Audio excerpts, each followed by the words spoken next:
Di pasar yang menjual kuda. Orang tua ini melihat bahwa kuda ini sangat berbeda dari yang lain. 1 gini. Dia menawar 1 gini. Tanpa diduga, pemilik tanah juga melihat kuda ini. Mereka berdua terus menawar semakin tinggi. 8 gini.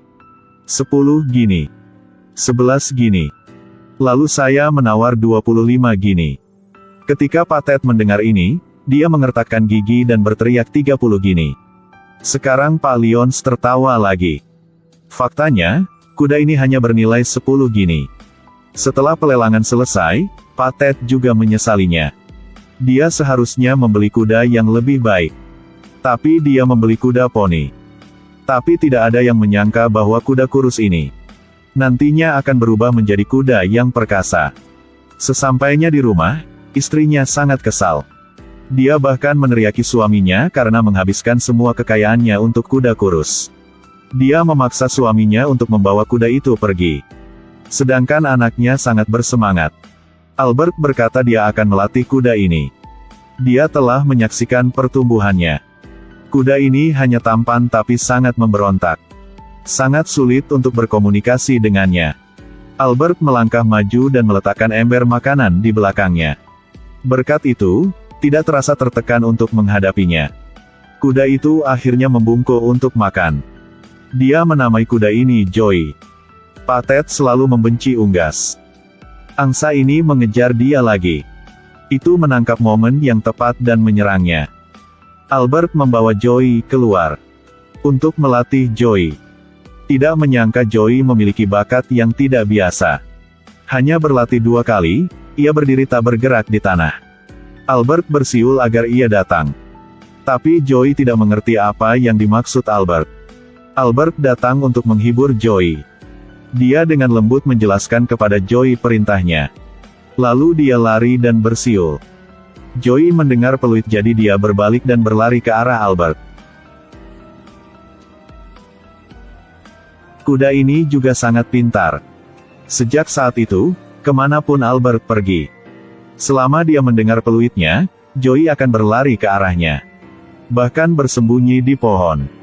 Albert akan segera ditemukan oleh Joey. Suatu hari, pemilik tanah datang ke rumah Pak Ted lagi. Jadi sudah waktunya untuk membayar sewa rumah. Tapi setelah mengumpulkan semua uang di rumah, Pak Ted hanya mengumpulkan 15 gini. Pak Ted lalu menyatakan akan membiarkan Joey membajak ladang baru. Setelah itu, seluruh hasil panen dianggap milik pemilik tanah. Tapi Pak Lyons masih menyesali lelang sebelumnya. Dia mengatakan bahwa jika plot masih belum dibajak setelah Oktober, dia akan menyita seluruh rumah, tanah, dan kuda itu juga. Pak Ted sangat dipermalukan sehingga dia pergi ke istal kuda lagi. Dia memaksa Joey untuk memakai pelana. Tapi ini masih terlalu dini untuk Joey. Albert bergegas untuk melindungi Joey. Saat dalam alkohol, dia bahkan mengeluarkan pistol. Dia menoleh ke Joey dan meminta untuk menembak. Tidak mungkin Albert bisa menghentikannya.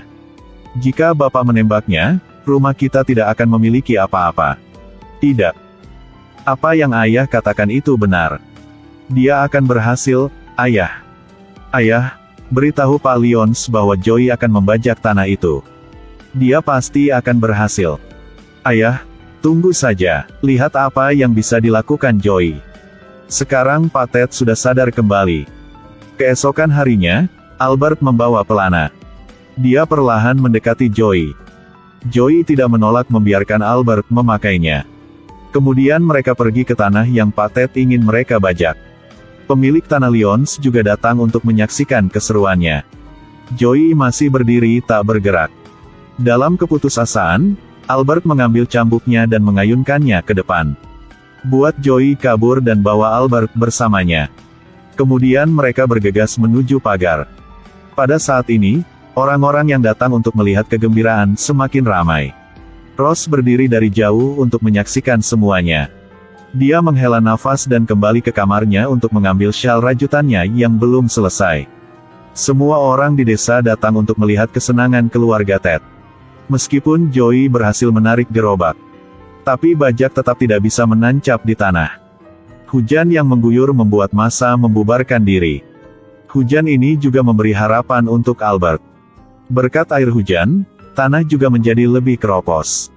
Dia dengan cepat memimpin Joey untuk membajak tanah. Semua harapan keluarga mereka sekarang bertumpu pada kuda Joey. Ketika Albert berteriak, Joey juga menarik bajak ke depan. Bajak akhirnya tenggelam ke tanah. Pada saat ini, sang ibu melihat secercah harapan. Ada batu besar di depannya. Albert ingin dia berhenti. Tapi Joey masih bersemangat untuk maju. Bajak itu menepi dan memecahkan batu itu menjadi dua. Bersembunyi di dalam kuda lezat kurus ini. Ada juga kekuatan luar biasa yang tidak bisa dilihat orang biasa. Semua orang berbalik untuk datang dan melihat. Saksikan keajaiban Joey. Pak Lyons juga datang untuk mengejek. Dia menyindir Ross bahwa jika itu dia tidak akan membiarkan putranya bekerja dalam cuaca seperti itu. Dia mungkin kehilangan kakinya. Dan Anda mungkin kehilangan mata, Tuan Lyons. Jika Anda berani mengejek pendidikan anak saya. Bahkan ini, kudaku atau ladang ini. Atau pertanianku. Melihat setiap bagian tanah dibajak. Pak Ted sangat bangga. Sinar matahari setelah hujan. Albert sangat lelah sehingga dia tidak bisa berdiri lagi. Keluarga dan teman Albert datang untuk membantunya. Tanah tandus ini akhirnya menjadi ladang. Karena harus bekerja keras terlalu lama. Albert dan Joey sama-sama terkelupas kulitnya. Dia mulai mengeluh tentang kebiasaan minum ayahnya. Tapi Bu Ross masuk ke dalam rumah untuk mengambil sebuah barang. Tanpa diduga, ayah Albert adalah seorang prajurit kavaleri yang mencapai suatu prestasi. Hanya alkohol yang bisa membantu Pak Ted untuk sementara melupakan tekanan hidup. Tapi Pak Ted tidak pernah melihat pembunuhan sebagai sesuatu yang bisa dibanggakan.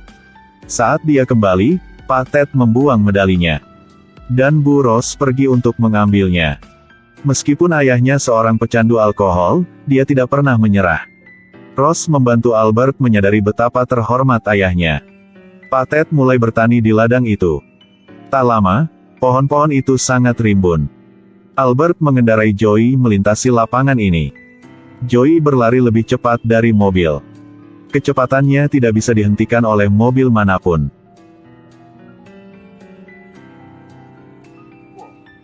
Kamu pasti tidak bisa menjadi penari, Joey. Lalu datanglah cuaca badai. Buat semua pencapaian mereka hilang. Lobak di ladang semuanya dihancurkan. Karena mereka ingin menjaga tanah ini. Pak Ted harus menjual Joey. Ketika Albert mengejar ke tempat itu. Jadi ayahnya menjual Joey seharga 30 gini. Kepada seorang perwira. Dia menangis dan memohon petugas untuk mengembalikan Joey kepadanya. Sayangnya, transaksi telah selesai. Tapi petugas mengatakan bahwa meskipun dia adalah pemilik Joey, jika bisa hidup kembali setelah pertempuran, dia pasti akan membawa Joey kembali ke Albert. Sama seperti itu, Albert harus melihat Joey meninggalkannya. Dia buru-buru mengejar Joey. Kemudian berikan medali kehormatan ayahnya pada Joey. Kemanapun kamu pergi, aku akan menemukanmu. Aku akan mengantarmu pulang.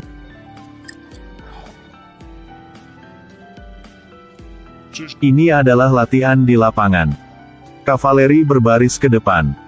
Mengindahkan perintah, mereka semua mengarahkan pedang mereka ke depan. Tapi untuk dua petugas ini lebih dari sekedar latihan. Ini pertarungan kecepatan antara dua kuda. Kuda hitam memimpin. Tapi Joey menyusulnya. Kemudian Joey mengalahkan kuda hitam untuk memenangkan kejuaraan. Karena ingin memberi Albert ketenangan pikiran, Kepnick menulis surat kepada Albert. Dia bahkan menggambar potret Joey yang tampak sangat tampan. Tidak lama setelah itu, kavaleri berangkat ke Prancis. Mereka berencana untuk menyerang tentara Jerman. Tapi dia melihat pedang panjang tergantung di pelana. Rupanya Kepnick tidak tertarik membunuh. Namun, Kepnick masih memakai medali ayah Albert di pelana. Dini hari berikutnya, seluruh kompi bersiap untuk menyergap. Kemudian mereka melompat keluar dari alang-alang yang lebih tinggi dari kepala seseorang. Tentara Jerman masih mencuci muka mereka dan melihat sesuatu yang tidak biasa. Tapi mereka masih tidak bisa tepat waktu. Dari dalam keluar, tidak ada yang tertinggal. Ujung pedang kavaleri diwarnai merah terang. Tentara Jerman yang bahkan tidak sempat memakai celananya dikejar dan dibunuh dan lari ke hutan. Ini adalah sesuatu yang tidak mereka antisipasi. Ini tentara Jerman yang bersembunyi di hutan. Serangkaian senapan mesin berat membidik mereka.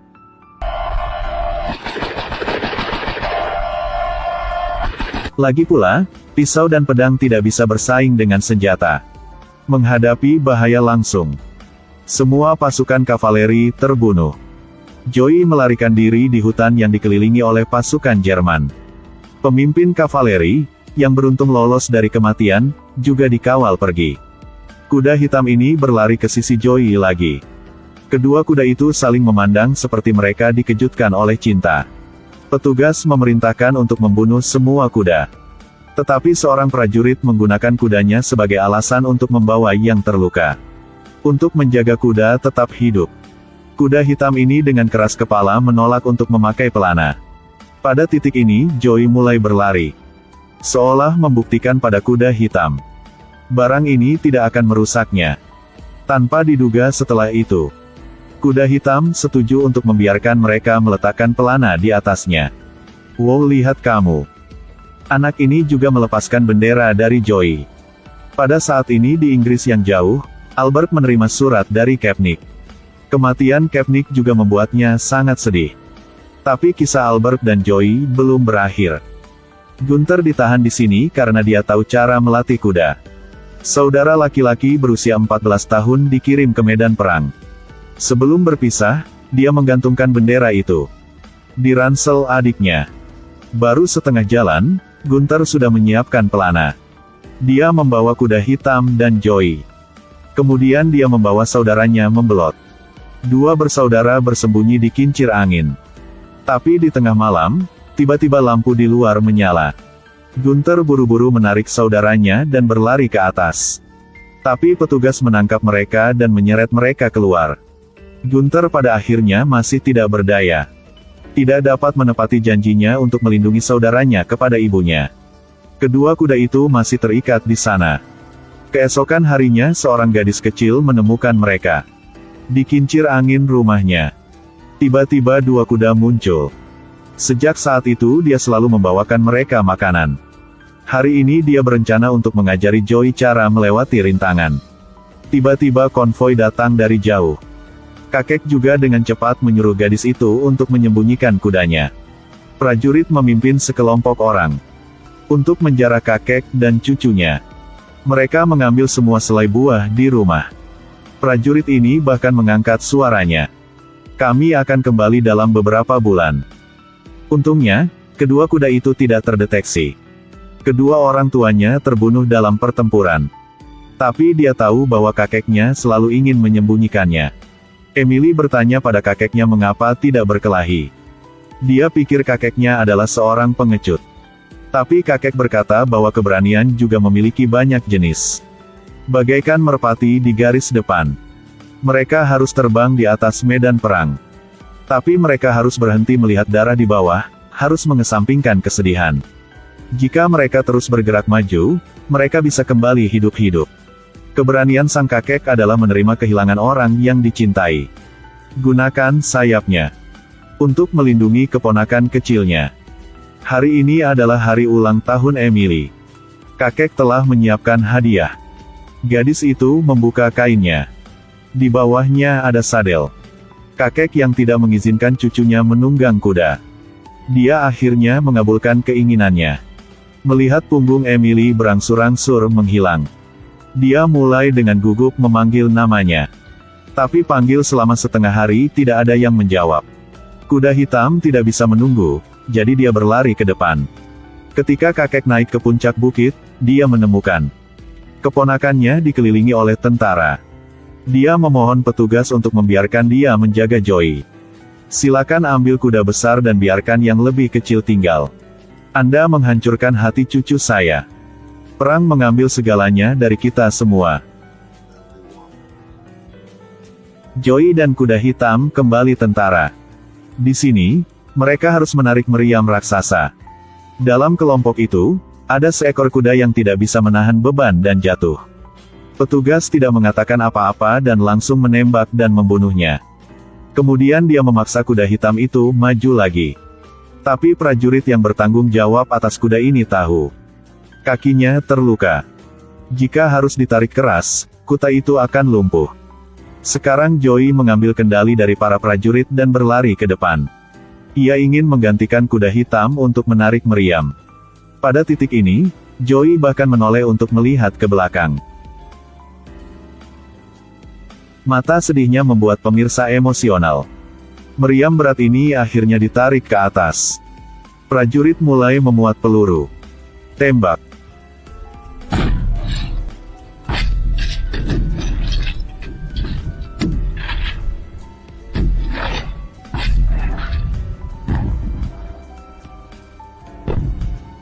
Saat ini, Albert telah bergabung dengan tentara untuk menemukan Joey di dekatnya.